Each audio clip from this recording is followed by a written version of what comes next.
नमस्कार दोस्तों, आप सभी खुश होंगे, मस्त होंगे, बिंदास होंगे। मैं आपकी अपनी लक्ष्मी मेघवाल। तो हमने अपना पहला चैप्टर कंप्लीट कर लिया था। अब हम नेक्स्ट चैप्टर पढ़ेंगे जिसका नाम है अम्ल, क्षारक एवं लवण। इसमें इतना सा है कि इसमें हमें अम्ल के बारे में पढ़ना है कि अम्ल क्या होती हैं, उनकी प्रकृति क्या होती है, क्षारक क्या होता है, उसकी प्रकृति क्या होती है। अम्ल और क्षारक रिएक्शन करेंगे, अभिक्रिया करेंगे तो किसका निर्माण होगा? लवण का निर्माण होगा। यानी कि अम्ल, क्षारक एवं लवण जो धातु के साथ क्रिया करेंगे या धातु के साथ क्रिया करेंगे, कार्बोनेट, ऑक्साइड, हाइड्रोक्साइड, इन सब के साथ रिएक्शन करेंगे, उसके बारे में हम इसे चैप्टर में पढ़ेंगे। और इसके आगे सबसे इम्पोर्टेंट बात जिसमें सूत्र पूछे जाते हैं वो सबसे ज़्यादा इम्पोर्टेंट है, क्योंकि इस चैप्टर के अंदर सूत्र भी पूछे जाते हैं। कई पुराने पेपर आप उठा के देख लेना, उसमें आपको पुराने पेपर्स में सूत्र भी मिलेंगे। जैसे विरंजक चूर्ण का पूछेगा, प्लास्टर ऑफ पेरिस है, बेकिंग सोडा है, धोने का सोडा है, जिप्सम है, इन सब के सूत्र आपको याद रखने होंगे। ठीक है, तो हम आगे चलते हैं और पढ़ते हैं किसके बारे में? अम्ल के बारे में। ठीक है, और क्षार के बारे में देखते हैं।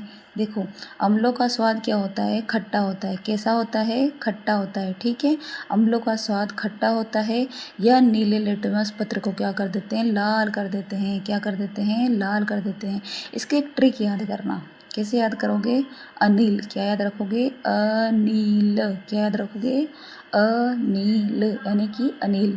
अ से अम्ल होगा, नी से नीला होगा और ल से लाल होगा, यानी कि अम्ल क्या करेगा? नीले को लाल कर देगा। तो ये एक छोटी सी ट्रिक आपको याद रखनी है। ठीक है, जबकि क्षारकों का स्वाद कड़वा होता है एवं लाल लिटमस पत्र को नीला कर देते हैं। तो इसकी एक ट्रिक याद रखना। क्या याद रखोगे?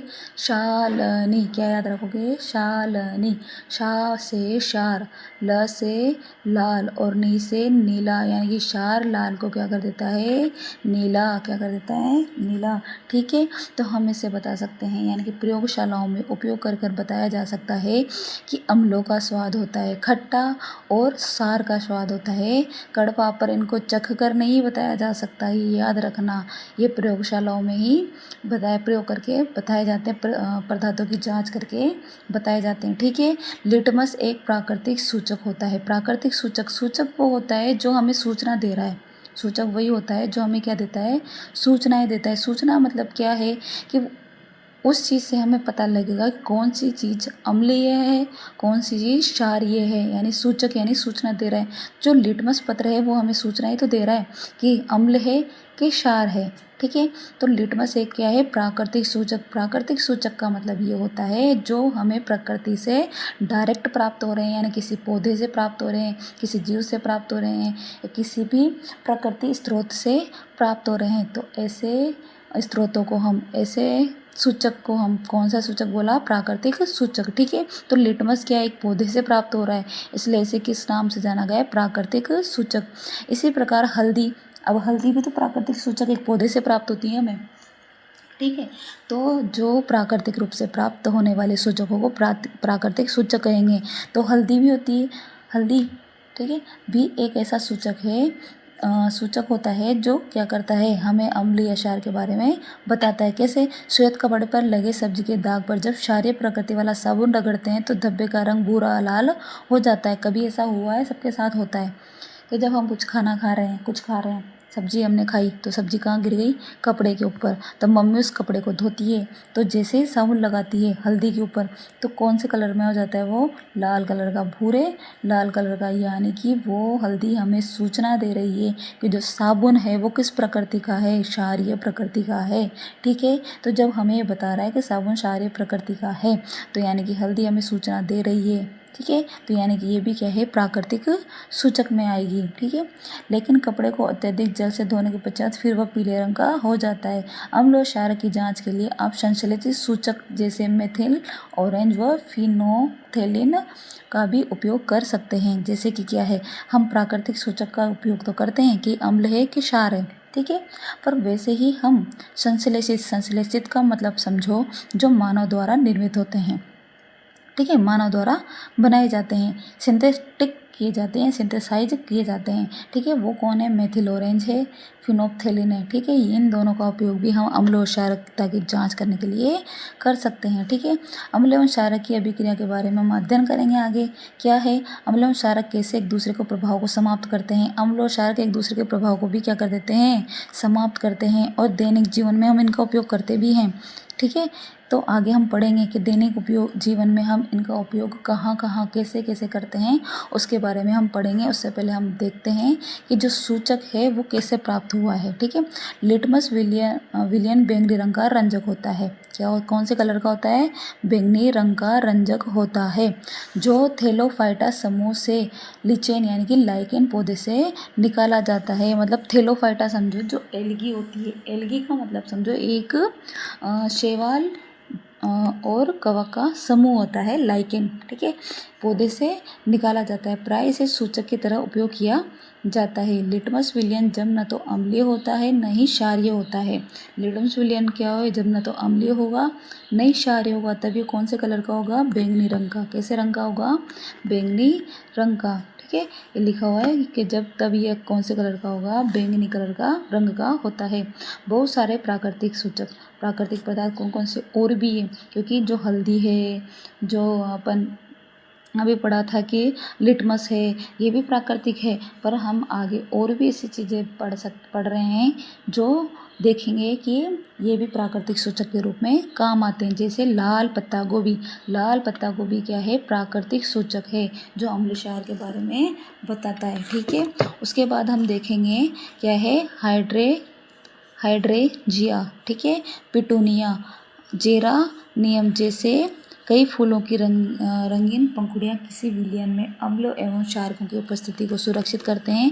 इन्हें अम्ल क्षारक सूचक या कभी कभी केवल सूचक ही कहते हैं। मतलब ये जितने भी सूचक हमने देखे, इनके नाम देखें, ये क्या है? प्राकृतिक सूचक है।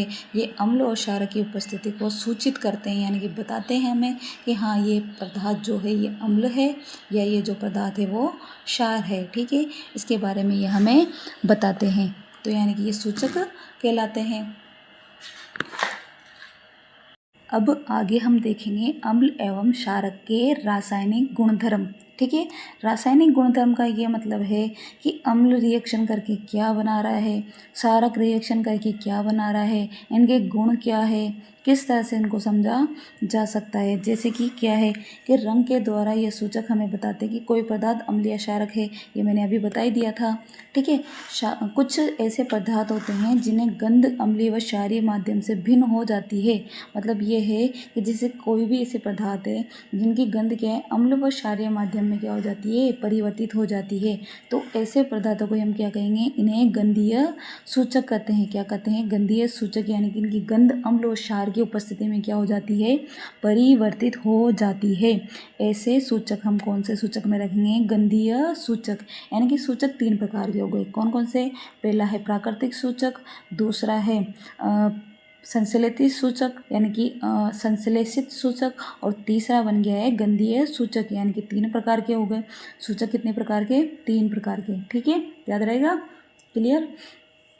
आगे हम देखते हैं अम्ल एवं क्षारक धातु के साथ कैसे अभिक्रिया करते हैं। अब धातु के साथ कैसे क्रिया करेंगे वो देखते हैं। उससे पहले ये चीज़ देखेंगे, ये डायग्राम दिख रहा है आपको? इस डायग्राम को समझना। क्या है ये? अम्ल व क्षार के धातु के साथ, यानी कि देखो इसमें दानेदार जिंक है। जिंक एक क्या है? धातु है। क्या है? धातु है। ठीक है, इसके अंदर हमने लिया है एक परख नली ली है। परख नली के अंदर क्या लिया है? दानेदार जिंक। दानेदार का मतलब जो क्रिस्टल फॉर्म में, जैसे शक्कर होती है, शक्कर जो क्रिस्टल के रूप में होती है, क्रिस्टल मतलब दानों के रूप में, वैसा ही हमने क्या ले लिया है? जिंक ले लिया है। जिंक एक क्या है? धातु है। ठीक है, इस परख नली में हमने जिंक ले लिया।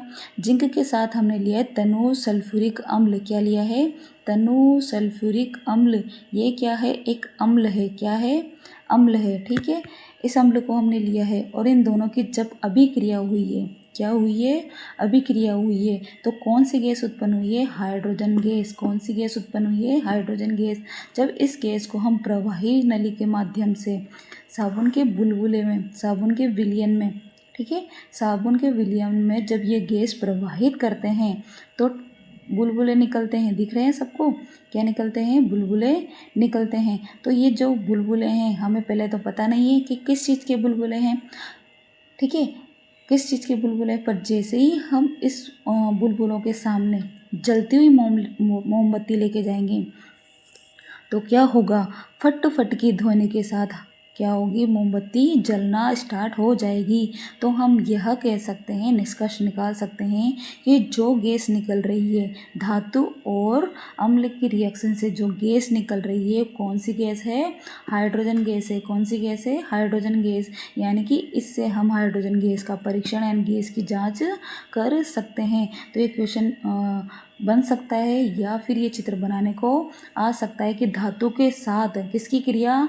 अम्ल की क्रिया से कौन सी गैस उत्पन्न होती है, हाइड्रोजन गैस, या फिर उसका चित्र बनाइए, चित्र द्वारा समझाइए। ठीक है, इस तरह से क्वेश्चन बन सकता है। तो हम यही कह सकते हैं कि धातु के साथ जब किसने, अम्ल ने क्रिया की है यानी कि रिएक्शन की है तो कौन सी गैस उत्पन्न हुई है, हाइड्रोजन गैस। और हाइड्रोजन गैस उत्पन्न हुई है तो हम किस में उसको प्रवाहित करेंगे, साबुन के विलयन में। और साबुन के विलयन में जैसे ही उसको प्रवाहित किया जाए बुलबुले उत्पन्न होंगे। और बुलबुलों के पास जैसे ही हम जलती हुई मोमबत्ती को लेके जाएंगे फट फट की ध्वनि से वह जलना स्टार्ट हो जाएगी। जैसे ही वो फट फट की ध्वनि से जलना स्टार्ट हो जाएगी हम निष्कर्ष निकाल लेंगे कि कौन सी गैस उत्पन्न हो गई है, हाइड्रोजन गैस। यानी कि जो ये गैस है वो कौन सी है, हाइड्रोजन। ठीक है, अब हम आगे पढ़ते हैं।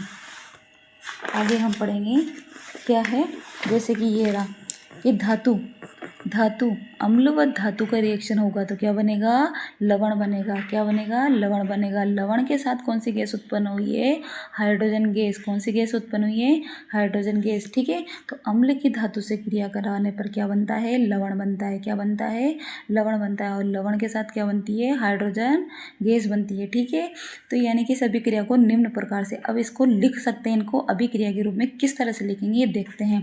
कैसे लिखेंगे, सोडियम हाइड्रोक्साइड, क्या है ये, सोडियम हाइड्रोक्साइड NaOH। ठीक है, इसकी क्रिया किससे करवाई गई है, जिंक से, Zn यानी जिंक से करवाई गई है। तो क्या बनेगा, सोडियम जिंकेट। ये क्वेश्चन आया हुआ है, इस तरह से पूछा था एक्स देके कि ये क्या बना है, रिएक्शन याद रखनी इंपॉर्टेंट है। ठीक है, हर एक रिएक्शंस आपको याद रखनी है क्योंकि ये इंपॉर्टेंट होती है।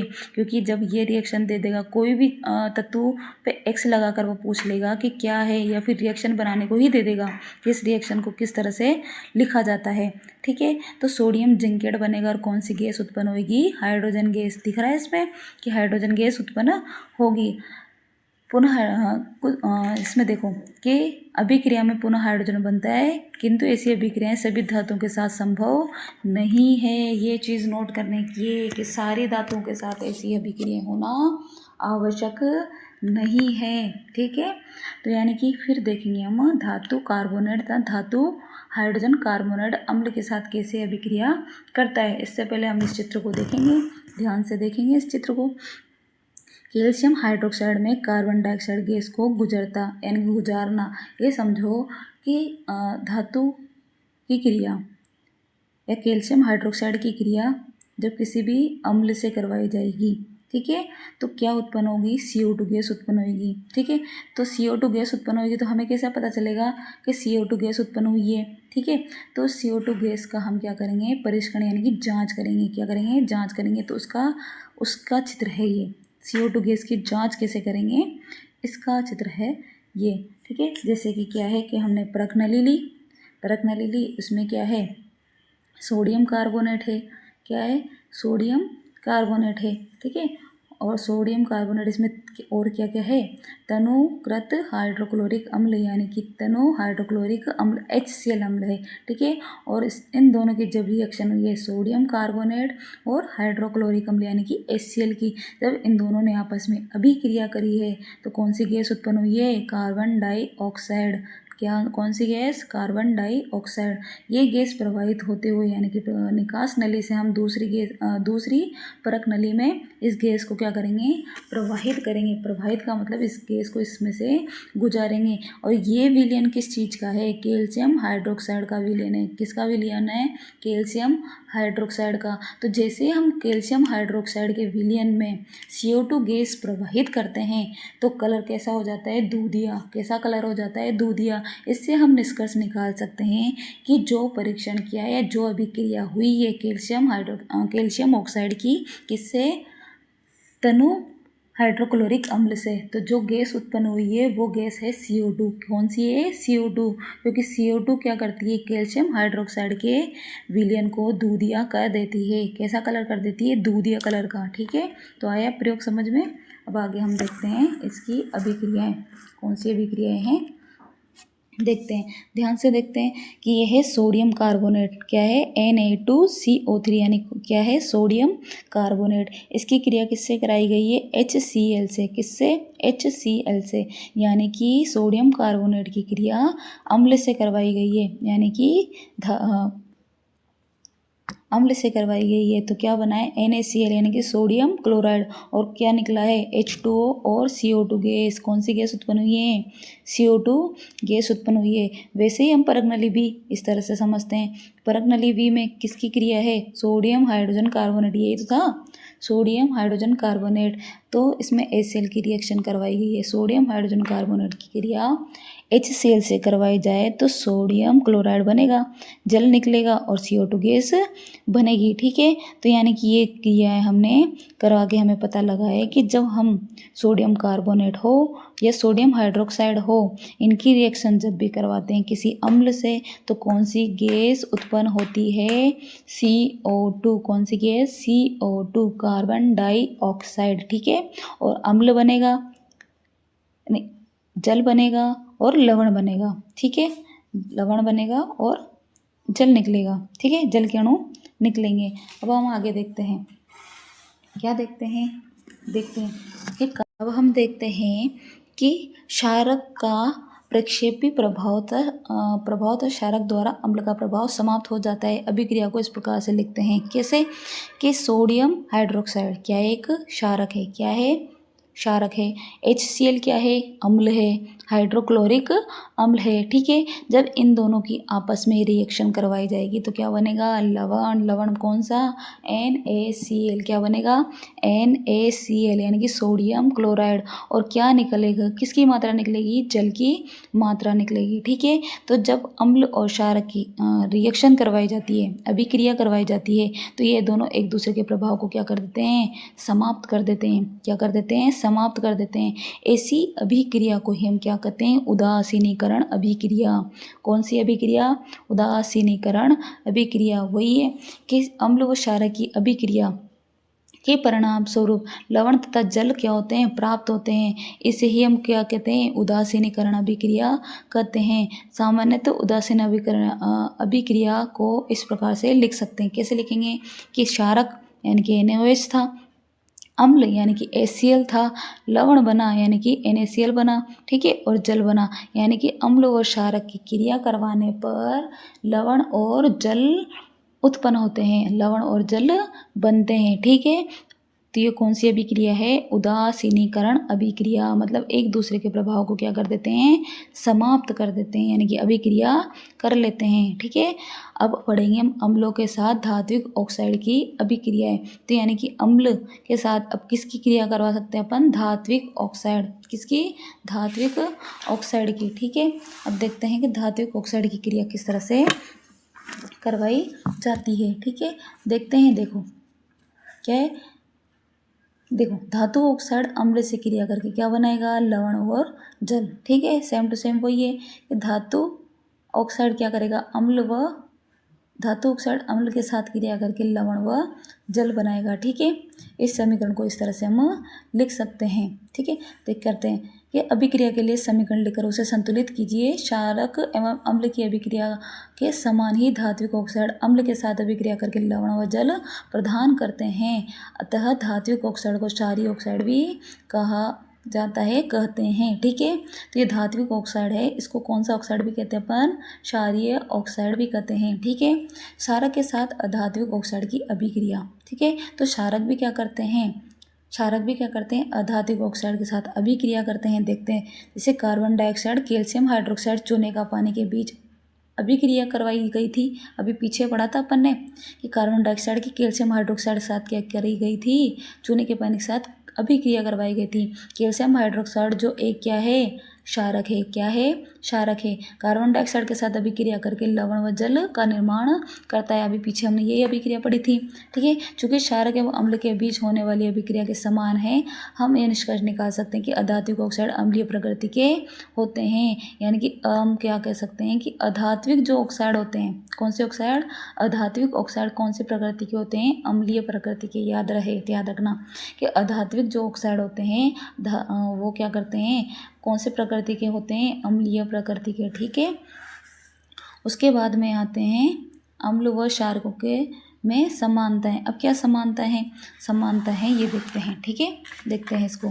पहले ये चित्र देखो, दिख रहा है चित्र,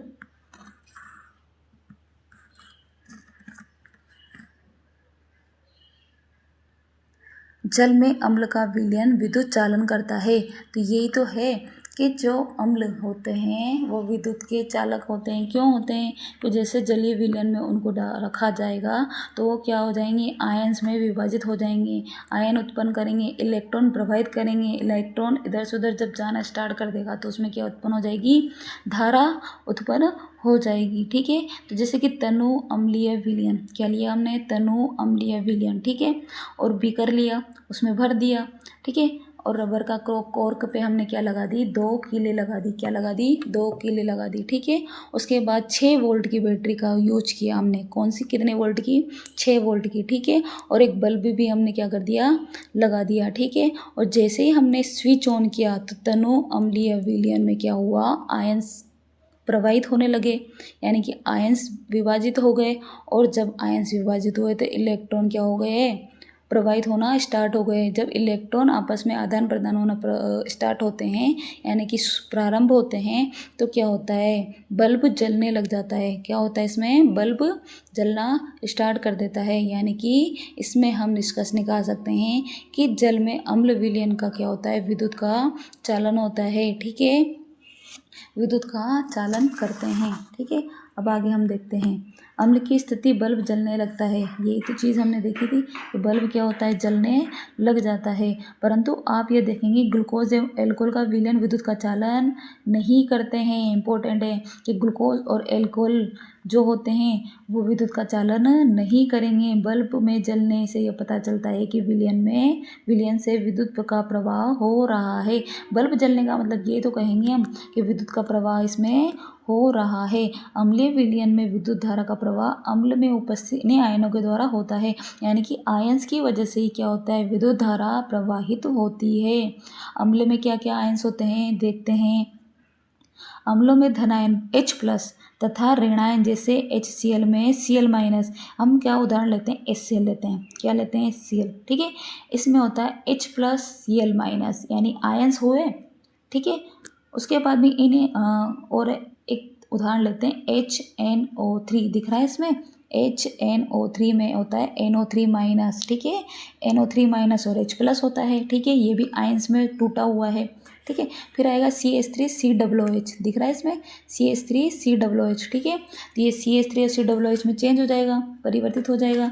फिर आएगा CH3COOH और किस में चेंज होगा, H+। ठीक है, ये देखते हैं H2SO4 में ये H+ हो गया और SO4 2- हो गया। तो ये आयंस में टूट रहे हैं। ठीक है, यह याद रहे, इंपॉर्टेंट है, क्योंकि आयंस टूट रहे हैं यानी कि HCl तो टूटेगा H+, Cl-, HNO3 टूटेगा H+, NO3-। ठीक है, CH3COOH। ठीक है, ये टूटेगा CH3COOH, टूटेगा CH3COO- और H+ में। ठीक है, H2SO4 में H+, SO4 2-। ठीक है, तो तो यानी कि अम्ल में उपस्थित धनायन H+ है। ये याद रहे कि अम्ल में क्या रहता है, धनायन H+ रहता है। क्या रहता है, H+। इससे ज्ञात होता है कि अम्ल विलयन में हाइड्रोजन आयन H+ उत्पन्न करता है। मतलब इससे हम निष्कर्ष निकाल सकते हैं कि जो अम्ल होता है वो क्या उत्पन्न करता है, हाइड्रोजन आयन H+ उत्पन्न करता है। क्या उत्पन्न करता है, H+ उत्पन्न करता है। इसी कारण उसका गुणधर्म क्या है, अम्लीय है। इस H+ के कारण ही क्या है, अम्लीय गुण होता है अम्ल का। ठीक है, आया समझ में। ठीक है, सोडियम हाइड्रोक्साइड, कैल्शियम हाइड्रोक्साइड आदि जैसे क्षारकों का उपयोग करके इस क्रियाकलाप को दोहराइए। तो सोडियम जो होता है हाइड्रोक्साइड वो क्षारीय है, कैल्शियम हाइड्रोक्साइड ये क्षारीय है। ठीक है, तो ये तो होता है क्षारीय क्योंकि ये OH- देते हैं। क्या देते हैं, OH- देते हैं। ठीक है, तो यानी कि OH- देने वाला क्या होता है, क्षारीय होता है। क्या होता है, क्षारीय होता है। ठीक है, जलीय विलयन में अम्ल और क्षारक क्या होता है, यही बताएं। जलीय विलयन में अम्ल और क्षारक की हम क्रिया करवाते हैं तो ये आयंस में टूटते हैं। ठीक है, आयंस में टूटते हैं, धारा प्रवाहित होती है और क्या बनता है, ये आगे हम देखेंगे। जैसे कि ये एक प्रयोग दिखाया गया है, जैसे कि ये सारणी हम देखते हैं, यही अभिक्रिया हम देखते हैं कि इस प्रयोग में ये स्पष्ट होता है कि जल की उपस्थिति में HCl में हाइड्रोजन आयन उत्पन्न होते हैं। क्या होते हैं, हाइड्रोजन आयन उत्पन्न होते हैं। ठीक है, जल की अनुपस्थिति में HCl अणुओं से H+ आयन पृथक नहीं हो सकते हैं। याद रखना कि HCl में हाइड्रोजन आयन उत्पन्न होते हैं जल की अनुपस्थिति, अंडरलाइन ये हो, याद रखना कि जल की अनुपस्थिति में HCl अणु H+ आयन पृथक नहीं होते हैं। ये चीज़ याद रखना। क्या याद रखोगे कि जलीय विलयन में ही H+ आयन मिलेगा। HCl टूटेंगे आयंस में तो किस में, जलीय विलयन में ही, यानी कि जल की उपस्थिति में ही, याद रखना। तो यानी कि देखो HCl जल की उपस्थिति में H3O+ और किस में टूटा है, Cl- में। ठीक है, हाइड्रोजन आयन स्वतंत्र रूप से नहीं रह सकते। याद रखना, हाइड्रोजन जो आयन है स्वतंत्र रूप से नहीं रह सकते, लेकिन जल के अणुओं के साथ ये मिलकर रह सकते हैं। याद रखना, इसलिए हाइड्रोजन आयन को सदैव H+ ion, hydronium ion H3O+ से दर्शाया जाता है। ठीक है, जैसे कि H+ की रिएक्शन H2O से कराई गई तो क्या बना, H3O+।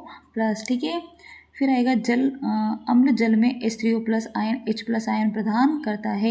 ये तो चीज़ है कि जो अम्ल होता है जल में H3O+ अथवा H+ आयन देता है। ठीक है, किस क्षारक में जल में घोलने पर क्या होता है ये देखते हैं। सोडियम हाइड्रोक्साइड है, जल के साथ क्रिया करवाई, यानी कि मैंने सोडियम हाइड्रोक्साइड को जल के साथ क्या कर दिया है, घोल दिया है। ठीक है, जैसे मैंने इसको जल के साथ घोला है तो क्या हुआ है, सोडियम प्लस में बना है, सोडियम प्लस, और ये क्या बना है, OH- बना है, यानी कि सोडियम Na+ और OH-। जल में जैसे मैंने सोडियम हाइड्रोक्साइड को घोला है। ठीक है, उसके बाद KOH में भी सेम है कि जल के साथ जब मैंने इसको घोल दिया तो क्या बनेगा, K+ और OH-। ठीक है, और MgOH का होल्टोइज यानी कि मैग्नीशियम हाइड्रोक्साइड को मैंने जल के साथ क्या कर दिया है, घोल दिया है, तो क्या बनेगा, Mg2+ और OH-। इसका निष्कर्ष ये निकलता है कि चाहे अम्लीय हो चाहे क्षारीय हो,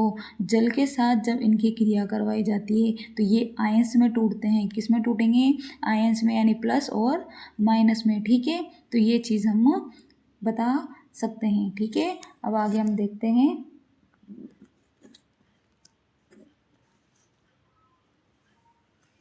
क्या देखते हैं कि सभी अम्ल H+ तथा सभी क्षारक OH- उत्पन्न करते हैं। याद रहे ये कि सभी अम्ल H+ तथा सभी क्षारक OH- उत्पन्न करते हैं। अतः हम उदासीनीकरण अभिक्रिया को लिख सकते हैं कि जो भी है अम्ल है वो H+ देगा और जो क्षार है वो OH- देगा। ठीक है, तो अम्ल और क्षारक की क्रिया कराने पर लवण व जल उत्पन्न होगा। ठीक है, उसके बाद हम देखते हैं आगे कि जल में अम्ल और क्षारक के घुलने की प्रक्रिया अत्यंत सूक्ष्म ऊष्माक्षेपी होती है। अब देखो ऊष्माक्षेपी हमने पढ़ा था, क्या पढ़ा था? ऊष्मा उत्पन्न होना, उत्सर्जित होना, निकलना, ठीक है, वो होती है ऊष्माक्षेपी अभिक्रिया, ठीक है। तो जल में अम्ल क्षारक घोलने पर प्रक्रिया अत्यंत ऊष्माक्षेपी होती है, क्योंकि उसमें से क्या निकलती है? ऊष्मा निकलेगी, ठीक है। जल में सांद्र नाइट्रिक अम्ल व सल्फ्यूरिक अम्ल को मिलाते समय अत्यंत सावधानी रखनी चाहिए। क्यों रखनी चाहिए? कि अम्ल को सदैव धीरे धीरे तथा जल को लगातार हिलाते हुए जल में मिलाएं, ठीक है। सांद्र अम्ल में जल मिलाने पर उत्पन्न हुई ऊष्मा के कारण मिश्रण अस्फटित यानी कि होकर बाहर आ सकता है, यानी कि बाहर उबलकर निकलकर आ सकता है, तथा आप जल सकते हैं। यानी कि जो भी इस क्रिया को कर रहा है वो क्या कर सकता है? जल सकता है, नुकसान हो सकता है, ठीक है। साथ ही अत्यधिक स्थानीय ताप के कारण प्रयोग में उपयोग किया जा सकता रहा कांच का पात्र भी टूट सकता है, क्योंकि मान लो कांच का पात्र कांच का बीकर हम ले रहे हैं, ठीक है। जब अम्ल क्षार की क्रिया करवाइए तो ऊष्मा उत्पन्न होगी, यानी कि इतनी ज़्यादा ऊष्मा उत्पन्न भी हो सकती है कि पात्र भी क्या हो सकता है? टूट सकता है। याद रहे, सांद्र सल्फ्यूरिक अम्ल के कैन डिब्बा तथा सोडियम हाइड्रोक्साइड की बोतल पर चेतावनी देते हैं, क्योंकि जब आप प्रयोगशालाओं में देखेंगे तो उन पे डिब्बों पे लिख दिया जाता है कि ये क्या है? बहुत ज़्यादा क्या है? खतरनाक है। इससे क्या करें? सावधानी पूर्वक उपयोग में ले, ठीक है। जल में अम्ल व क्षारक मिलाने पर आयन की सांद्रता क्या होती है? H3O+ OH- के प्रति इकाई आयतन की कमी हो जाती है। इस प्रक्रिया को कहते हैं तनुकरण। याद रहे, क्या कहते हैं? तनुकरण। यानी कि जल में अम्ल क्षारक मिलाया, क्या मिलाया? जल में अम्ल व क्षारक मिलाया, तो मिलाने पर आयंस की सांद्रता H3O+ और H- की प्रति इकाई आयतन में क्या हो जाती है? कमी हो जाती है। तो इस कमी को ही क्या कहते हैं हम? तनुकरण। क्या कहेंगे? तनुकरण। अम्लीय क्षारक का तनुकृत होते हैं। तनुकृत यानी कि उनको बोलेंगे हम, कमी को ही क्या बोलेंगे? तनुकरण, ठीक है। आया समझ में? अब इसके आगे हम अम्ल एवं क्षारक के विलयन कितने प्रबल होते हैं, क्या होते हैं, इसके बारे में हम कल चर्चा करेंगे। धन्यवाद।